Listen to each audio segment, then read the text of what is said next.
This is Radpod, a podcast produced by ASMIRT, the Australian Society of Medical Imaging and Radiation Therapy. ASMIRT acknowledges the Bunurong people as the traditional owners of the land from which we record this podcast and pays respect to elders past and present.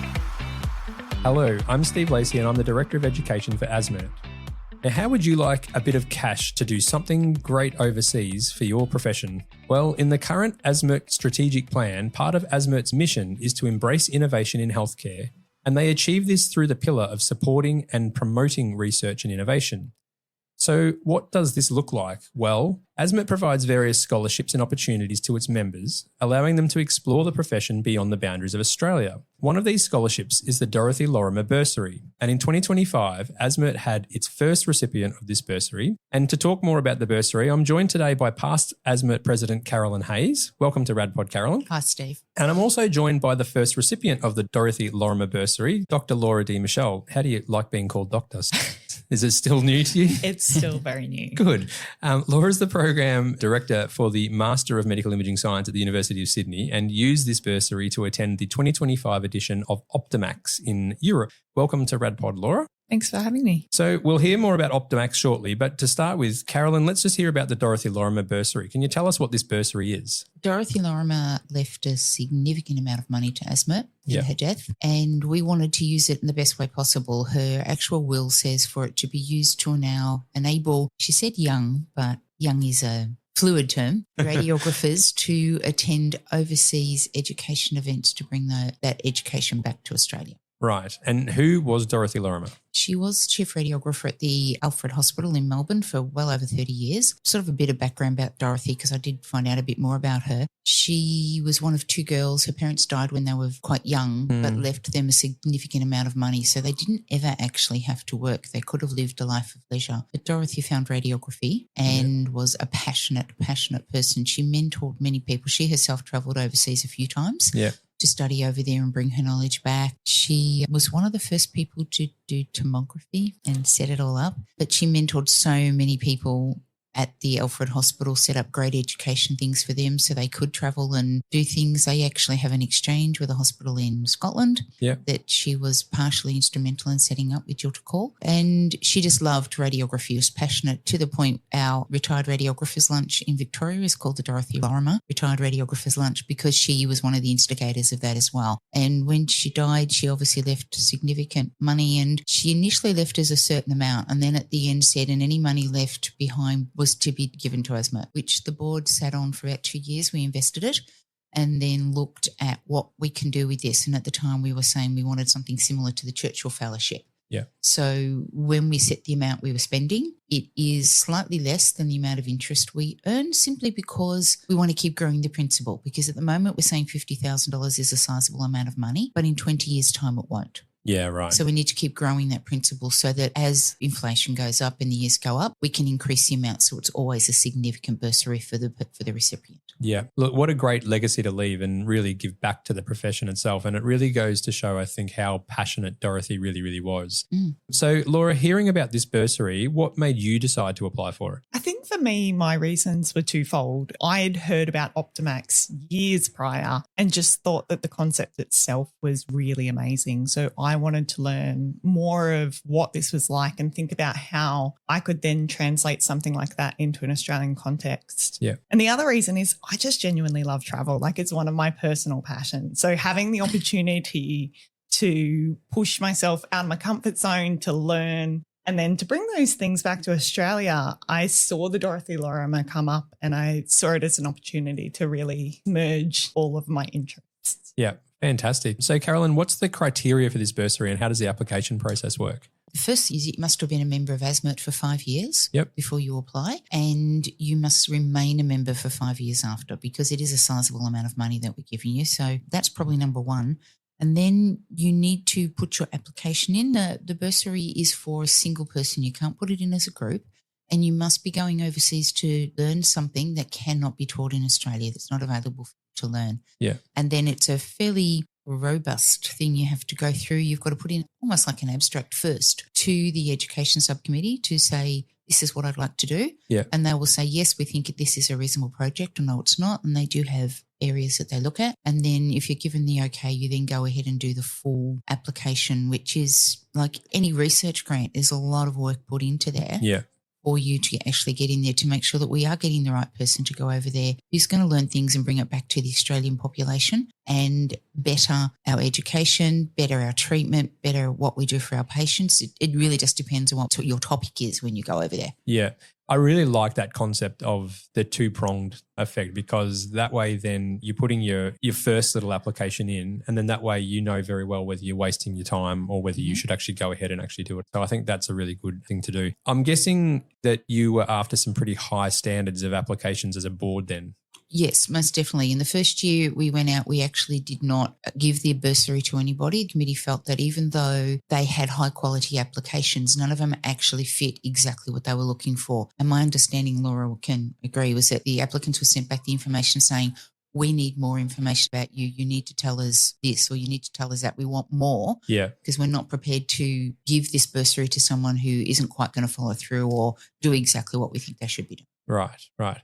And is it the board that reviews the applications in order to make the decision, or is this up to the education committee? The education committee. They make their recommendations and they send their scoring matrix and their recommendations to the board. Right. So we may look at it and go, this looks like a really good project. Why did this person miss out? Yeah. Or we look at it and go, they're really close together. Can you give us more information as how you separated these two? Right. And this happens with a lot of the awards that ASMIRT does, like the research awards are looked at by the research committee, most of the other scholarships by education. But we will definitely see the final numbers and how they've come to those decisions, or ask questions if it's not clear. Yeah, so like us. a ratifying process. Yes, most definitely. Yeah, absolutely. Okay, so let's talk about Laura's application. So what did you want to use it for, Laura? So I used the bursary to give me the opportunity to travel to Slovenia to attend Optimax in 2025. Yep, and what's Optimax? So Optimax is a research summer school. It's a collaboration between universities across Europe, the UK and South Africa as well. Yep. And each year that is hosted in a different location. So in 2025, it was in Slovenia. This year, it's in the Netherlands.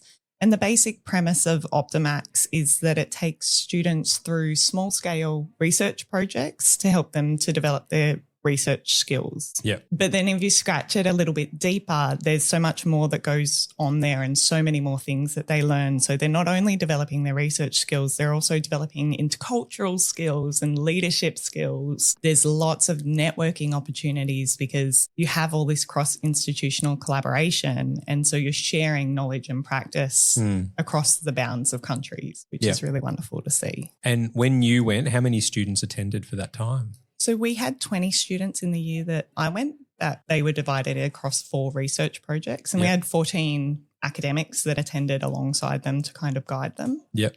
But in the biggest years that they've had up to 50 students with 11 concurrent projects running at once. Oh, okay. Well, that sounds like a great program. How did it get started? So it first started back in 2013 when a group of academics in Europe and the UK won an Erasmus funding grant. Yeah. And funded the program for the first 2 years. After that, that kind of gave them the time to prove the concept. So they took that, they paid for things like accommodation, research costs, travel for people who needed to travel in. And after that, the institutions that they worked for saw how positive the program was and had agreed then to fund that on an ongoing basis. And like when you say they, are we talking about a specific university? Are we talking about individual people? So it was obviously spearheaded by individual people. So the original founders were people like Peter Hogg and Karst Busenik, but obviously they had the backing of the universities as well. So. Right. So at the moment, it's not like, how is it funded ongoing?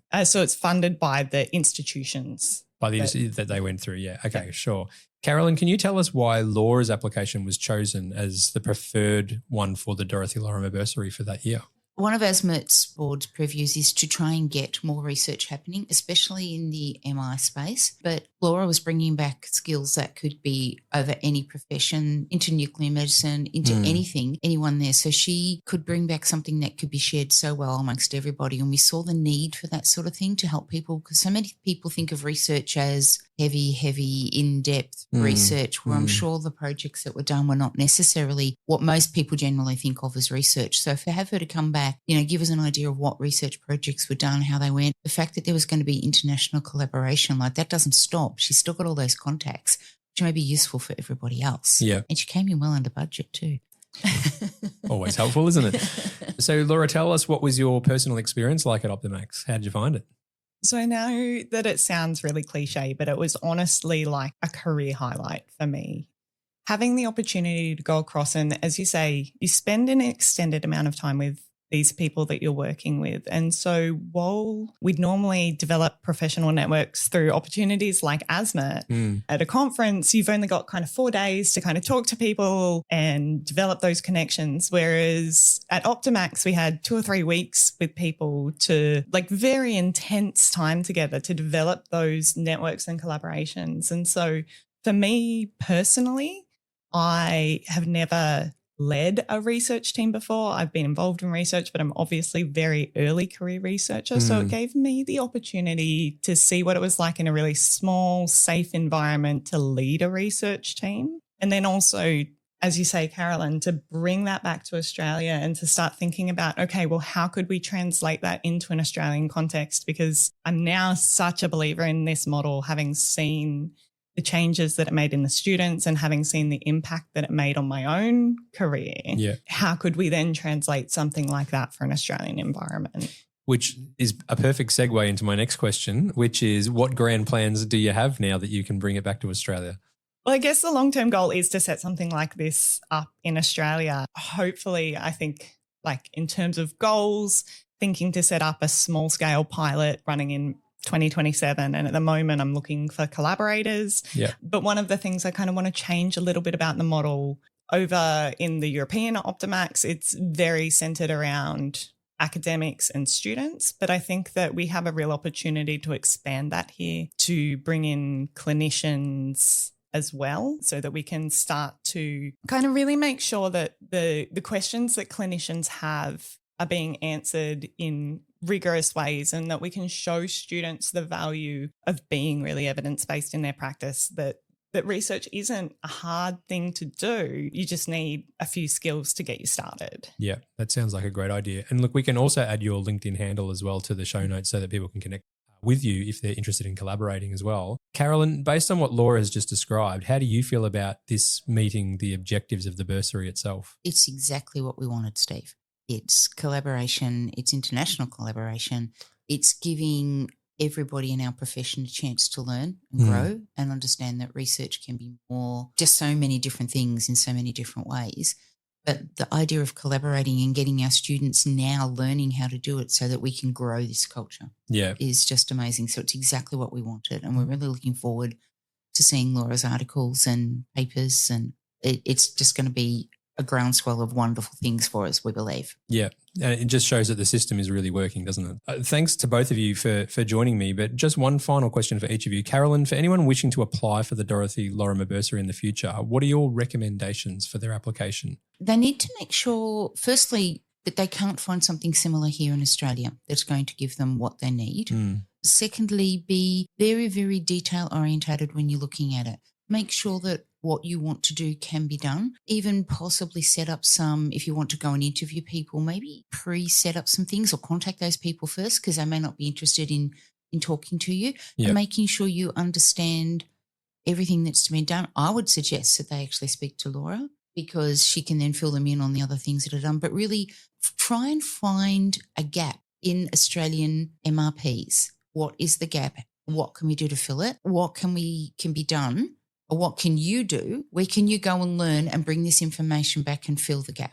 Yeah, absolutely. And I think I'd probably also like at this stage to congratulate Megan Shepherd, who's the second Dorothy Lorimer Bursary winner, which was actually announced during this Hobart conference, which is where we're recording the podcast today as well. Laura, what tips can you give listeners about getting started on their applications? I think actually really similarly to Carolyn's, track someone down that's done it before. Come and talk to myself, come and talk to Megan. Megan spoke to me before submitting her application, and I shared my application with her, and I'm more than happy to do that for anyone who's looking to apply for the bursary, because I think that really can help know and understand what ASMIRT are looking for and how to structure an application like that. But just generally always seeking mentors that can give you feedback on that application, because I think that collective minds always work better than a singular. Wonderful. Great. Thanks again to both of you for joining me. Thanks for having me. Welcome. Thanks for having me. Thanks for listening to Radpod, a podcast produced by the Australian Society of Medical Imaging and Radiation Therapy.